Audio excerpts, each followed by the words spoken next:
নমস্কার বন্ধুরা, তোমাদেরকে স্বাগত জানিয়ে আজকের ভিডিওটা শুরু করছি। আর আজকের ভিডিওতে আলোচনা করতে চলেছি যাদের বিভিন্ন গ্রহ দোষের কারণে কাজে বাধা আসছে বা জীবনে অশান্তি আসছে, সেই অশান্তি কাটিয়ে কিভাবে জীবনে সুখ স্বাচ্ছন্দ্য আনা যায় তার একটি খুব সহজ উপায়।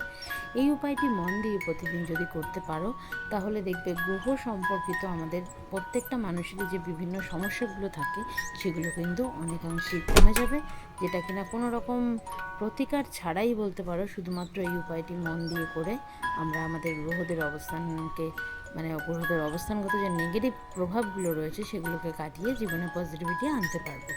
এর জন্য প্রতিদিন স্নান সেরে এসে উত্তর পূর্ব দিকে মুখ করে নবগ্রহ স্তোত্রম পাঠ করতে হবে।